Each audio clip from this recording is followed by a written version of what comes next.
Арыбаңыздар, урматтуу көрүүчүлөр, акыркы учурда таанышың болсо таңкасың, таанышың жок болсо маңкасың демекчи сот системасына көңүл бурсак.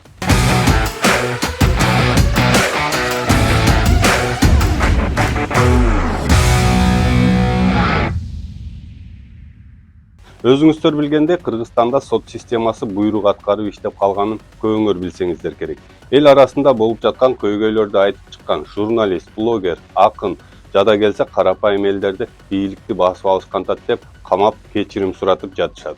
Укук коргоо органдары мени УКМКнын шаардык бөлүмүндө мекеменин подвалында 1 саатка жакын ток менен кыйнашкан. Жана сабашкан, башыма пакет кийгизишкен. На заседании Свердловского районного суда Бишкека 23 мая Акын Аскат Чутеген рассказал, что его пытали после решения суда о его водворении в СИЗО-1 20 марта. По его словам, сотрудники силовых структур пытали его электротоком в подвале городского отделения ГКНБ. Акын обратился с этим в Институт омбудсмена и Национальный центр по предупреждению пыток. Рано утром 16 января задержали 11 журналистов. Все они бывшие и действующие сотрудники проекта Темиров Лайв. Махаббат Таджибекызы, глава проекта Айтайт ДС, и Темиров Лайв с мужем Болотом Темировым запускала проект. Руководит им она до сих пор. В детстве хотела быть монашчей и даже выступала на концертах. Сапар Акунбеков, редактор проекта Айтайт ДС, учился в КТУ Манас на журналиста. Азамат Ишимбеков, акын проекта Айтайт ДС. Перед этим был в миграции, работал строителем и таксистом, но всегда писал стихи. Сайпидин Султаналиев, журналист Арча Медиа, ему 52 года, работал педагогом, но стал журналистом. У него есть сын с инвалидностью, который нуждается в помощи. Сайпидину требуется постоянный медконтроль. 2 года назад он перенес операцию на сердце. Актилик Капаров, расследователь проекта Алга Медиа, был членом команды Темиров Лайв, но сейчас занят собственным медиа. В 2022 году сообщал о преследовании неизвестными. Тыныстан Асыбеков, еще один экс-журналист Темиров Лайв. Сейчас он работает в поликлинике, создавая резонансные расследования. Максат Таджибекулу, брат Махаббат, после обыска в 2022 году не работал в Темиров Лайв, занимался собственными проектами вне СМИ. Джоадар Бузумов, экс-журналист Темиров Лайв, в проекте работал недолго, перешел в Нурпресс. Джумабек Турдалиев работал до обыска в 2022 году в Темиров Лайв, сейчас занимается продвижением туризма в Нарыне. Айке Бишикеева, расследователь Темиров Лайв, ее специализация факт-чекинг и борьба с фейками. Девушке всего 23 года. Акау Розбеков, главный оператор и редактор Темиров Лайв, имеет диплом журналиста. МВД обвиняет их по 2 статьям: массовые беспорядки и призыв к активному неподчинению представителям власти. Международное сообщество осудило их задержание. Адвокаты оспаривают меру пресечения. Жазуучу жана журналист Олжобой Шакирти ГКНБга алып кирип кетти деген маалымат бизге түшкөн. Мен Назгул Олжобой Шакирдин жубайы болом. Саат 11 чамада мен үйдөн чыгып кеткем, жумуштап шааргачы. Анан бир 3 саат жок болдум, келсем уже үй ачык экен. Ключ калтырыптыр, үйдүн баары ачык, ол жеке жок. Facebook колдонуучуларга жазып аттым, пост кылгыла депчи. Ол жеке жок. Олжобой Шакирди мен издөөгө жарыялайм деп. Анан оперлер ошо 3-4 саат күттүк, кетишти. Андан кийин оперлер кетермен бир жарым саатпы, ошондон кийин ол жеке өзү мага связьга чыкты. Телефон ага чейин өчүк болот, анан связьга чыкты. Мени ГКМ алып кетти үйдөн деди.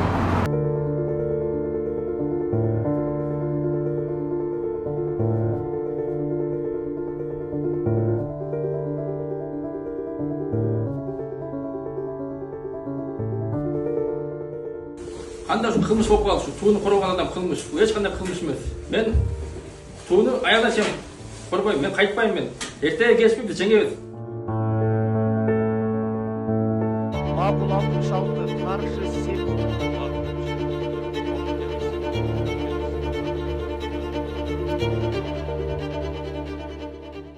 Четверо мужиков пытаются ломать мою дверь. Эти областная. Кыргызстанда.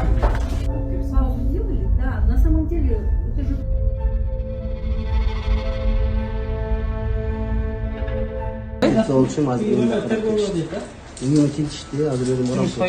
Кемпироват кыргыздыкы, кемпироват кыргыздыкы калыш керек. Күйлөңүң ак зордун мун. Задержан эмес. Каласыңыз, бала.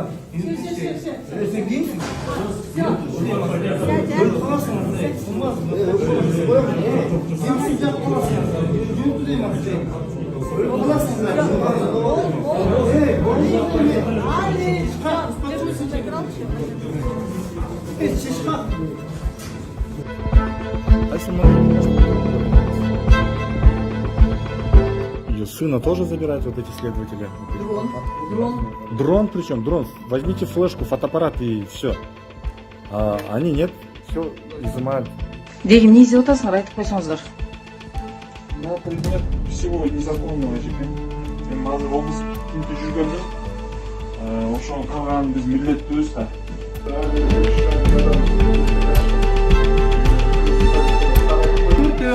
Келіп алышып, бир да документти колго көрсөтпөйт, колдорунда кайсы МВДдин эмес экенин көрсөтпөйт дагы мен телефонумду калган ачат да үйгө кирген сыртына кийин.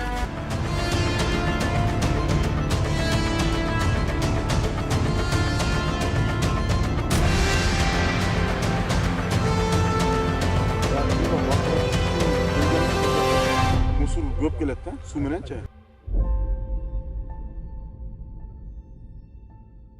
Кайра эле барып баягы жакшы эмес тенденцияда, себеби сөз эркиндигин кыса турган кадамдар. Мындайча айтканда, бир өлкөдө адамдар өзүнүн оюн ыраазы эместигин же макул эместигин, нааразычылыгын мындай эркин айтыш керек. Башка түрдүү бийлик коомдон кандай сигнал алат да? Эң негизги критерий мыйзамды бузбаш керек, бирөөнүн акысын жебеш керек, анан жанагы мындай мыйзамдын конституциянын берген укугунун негизинде айтыш керек да.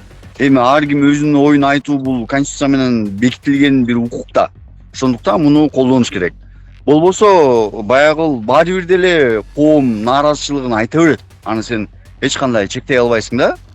Андан көрөк ачык айкын баягы макул эместигин айтып, балким ошого бир чечим, кандайдыр бир чечим табуу жолун издеш керек да.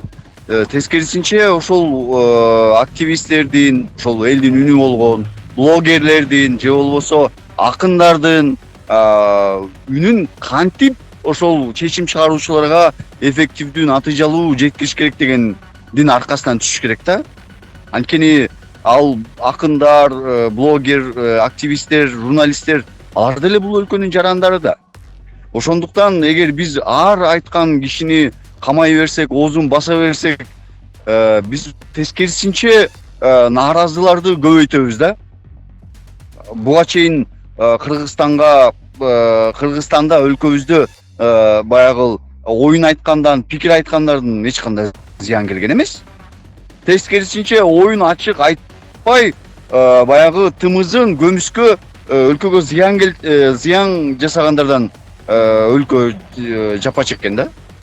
Булар жөн гана нааразычылыгын көргөзүшүп, элдин укугун тебелетпей, Кыргызстандын жерлерин коргоп айтып чыгышкан үчүн эки дос бийликти басып алышкантат деп сотторго приказ беришип, абакта туткунга алып жатышат. Эми келиңиздер, азыркы бийликтин тагыраагы Садыр Жапаров менен жана Камчыбек Ташиевдин убагындагы тасмага көңүл бурсак. Мына бийликтин жүзү. Бүгүнкү бийликтин жүзү. Кана 20 чыгабы? Мени менен башка азыр барып туруп бийликти алабыз. Алыш керек.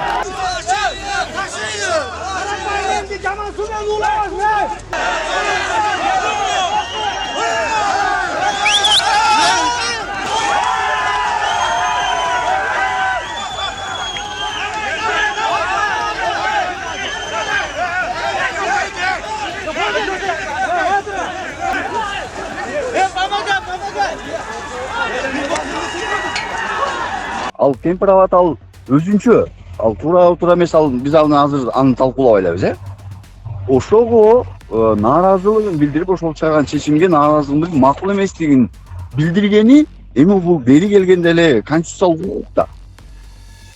Ар жаран, туурабы? Мен макул эмесмин, келгиле талкуулайлы, суроо сурайлы, ортого салалы деген сөздөр да эми ал эми тиги окуяда болсо эми ал ачык эле көрүнгөн нерсе болчу да, ал заборду баары аттаган.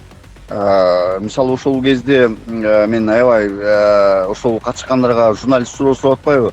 Эшик ачык болчу дейт. Сен эмнеге ошол ачык эшиктен кирген жоксуңар да дарбазаны ашып өттүңөр деп.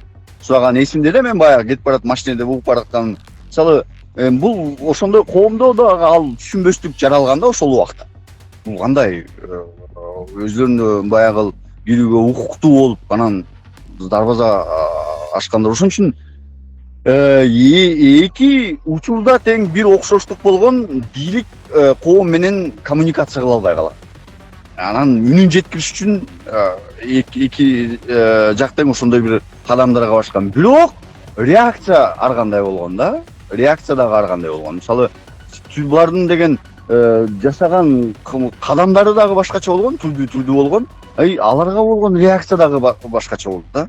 Ошон үчүн ошо менен айырмаланат. Эми бул баягы буга таза баа бериш үчүн бир аз дагы убакыт керек. Себеби дегенде тигил жактагы эмне кылат, кандай кадамдарга кайрылат, аны дагы күтөлүчү. Өзүңүздөр көргөндөй ак үйдүн заборун аттап жатканы бул түздөн түз бийликти күч менен жана башаламандык менен басып алуу болуп эсептелет. Же муну биз кылган эмеспиз деп актанып чыгышабы. Дагы бир соттордун мыйзамсыз иштерине көңүл бурсак. Кыргызстандагы башкы прокурордун тууганы үй камагына чыгарылды. Бишкектин башкы архитектору Урмат Карыбаев үй камагына чыгарылды. Коррупцияга шектелген Садыр Жапаровдун жээни үй камагына чыгарылды. Садыр Жапаровдун кадрлары бийликтин кимиси кылмыш иштерине аралашты.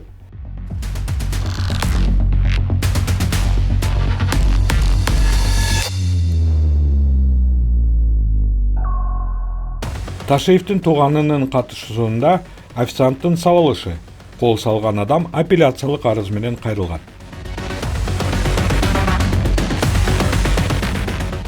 Айта берсең сөз түгөнбөйт. Эми карапайым элдерди кантип боздотуп, көз жаштарын төктүрүп жатканына кайрылсак, зордуктоо, педофилия, адам өлтүрүү жана аферист жолдору менен кармалган кылмышкерлерди далилдери турса дагы соттор үй камагына чыгарып коюшат. Ноокат районунун Гүлистан айылындагы балдар айылдашын массалык ур тепкиге алышкан. Окуядан жабыр тарткан жыран 2 күндөн соң ооруканада каза болгон. Буга айыпталып бир нече адам камакка алынган. İçimde endi nima deydi, ben de yarıp görseler içimde nima borligini endi o'zim aytolmayman. Aşına bolam ölüp kaldı kızım. Endi sotdalar haqiqatda bir ro'yobga chiqarmayapti. Endi biz baqir chaqir qilsak, unini o'chirchi, chiqarvorchi deb zaldan ashuna deyishyapti. Mana shu o'lgan boladagi o'ta nohaqdan o'lib ketdi. Bir ele bul emas, bundaydan 3-4 o'lgan. Bu ele bola emas, bunda boshqa dag'i o'lganlar bor. O'sha Abdulhakim To'ychibaydagi o'zi ajalmen o'lmadi. Шектүүлөрдүн башкаруу чарасын караган Бактияр Матраимов болгон райондук соттун бул судьясы чечими боюнча түшүндүрмө берүүнү каалаган жок. Төрөган өзүнө неме азыр обедтен келгиле обедтен. Сиз карап атпайсыз, бал нерсени чечип берсеңиз керек да. Жардамчылар. Жок, биякта бөлөк суд. Ким карап эмне болуп атат ошо боюнча эле. Жабырлануучулар соттор чечимдерин акчага сатып жатат деп шек саноодо. Матраимов хайдасын. Жаныбек уулу карындашы таанышкан жигитти Адинайды зордуктаган үчүн ушул жолго барган деп эсептээрин жана жигит тарап кызды ошол убакта 18 жашта болчу деген. Мындан улам ошол маалыматты төгүндөө максатында 1 жыл өткөндөн кийин сөөктү кайра жерден казып алып, экспертиза болгонун айтат. Баланын көрсөтмөсү менен Генеральный прокуратура уже милиция кызматкерлерди уже кармай баштады. Ушу процесс болуп жүрүп уже болуп атып эми ушу кутулуп кетишти. Ошо башында ишти таза жакшы алып барып, баланы кадимкидей камашып, жана интип карындашымды жалгыз кайра допроско чакырып, башка настрой бербегенде, билбем, карындашым азыр аман болмок беле, тирүү болмок беле, маңдайым болмок беле, аны бир гана Алла билет да. Аталган иш боюнча башкы прокуратурага кайрылып, мындайча жооп алдык. Бишкек шаарынын Ленин райондук ички иштер бөлүмүнүн кызматкерлеринин жана соттук медициналык эксперттин аракеттеринде кылмыш курамы байкалгандыктан башкы прокуратура тарабынан аталган факт боюнча кылмыш иш козголуп, тергөө жүргүзүлүп, сотко жиберилген. Бишкек шаарынын Ленин райондук сотунун 2024-жылдын 21-февралындагы өкүмү менен Бишкек шаарынын Ленин райондук ички иштер бөлүмүнүн кызматкери АУА Кыргыз Республикасынын кылмыш жаза кодексинин 337-бернесинин 3-бөлүгү менен күнөөлөнүп табылып, ага карата 1 миллион сом айыппул салынып, калган айыбы боюнча акталган. Бишкек шаарынын Ленин райондук ички иштер бөлүмүнүн кызматкери ТМ Кыргыз Республикасынын кылмыш жаза кодексинин 361-бернесинин 2 бөлүгү менен күнөөлөнүп табылып, 6 жылга эркиненен ажыратылган. Кыргыз Республикасынын кылмыш жаза кодексинин 82-бернеси негизинде 3 жылдык мөөнөткө пробациялык көзөмөл дайындалып, 2 жылга чейинки мөөнөткө ички иштер органдарында иштөө укугунан ажыратылган. Ал эми соттук медициналык эксперти угузулган айыбы боюнча акталган. Эң эле кызыгы маркум көзү тирүүсүндө мурас кагазын калтырып кеткен. Анда азаматтын ысымы эмес, маркумдун бир тууганы Жаныбек Абдылдабековдун аты жөнү жазылган. Коюлган кол тамга күмөн жаратып, экспертизага берилген. Жыйынтыгында маркумдун колу эмес, башка адамдар тарабынан коюлган деген бүтүм чыккан. Бул айылда мен өзүм өсүп, төрөлүп, чоңойгом. 1-класстан баштап 11-класска чейин окугам. Классташтарым, класстештерим, мугалим эжелерим айтып берет. Сот болсо, ансы кандай сот эки медалдын эки тарабы болот, ансы кандай сот бир тараптуу кара койду. Менин классташтарымды күбө катары сотко чакырсак чакыртпай койду. Сот класстештерим, мугалимдерди чакырсак чакыртпай койду. Бир тараптуу жак кара койду судья. Өзүңүздөр көргөндөй мыйзам бир тараптуу жана айтмакчы, акчаң болсо калтаңда, талтаңда да чалчаңда демекчи. Кыргызстанда сот системасына реформа жана бирөөгө көз каранды болбошу керек. Же ушинтип жүрө берсе мыйзам карапайым элге иштеп, атка минелерге мыйзам иштебей калат. Сот системасы ачык айкын, эки тарапты бирдей караса, сотторго кичине болсо да ишеним пайда болмок. Мен сиздер менен Улан Нурманбетов болдум. Көрүшкөнчө аман туруңуздар. Кызык жашоо башталды, иштеп эле баштады. Бир муштундай түйүлөлү бириктирип жаштарды. Эч кайдыгер болбойлу, келечекте хойлойлу. Жагалданбай байларга, мыктыларды колдойлу.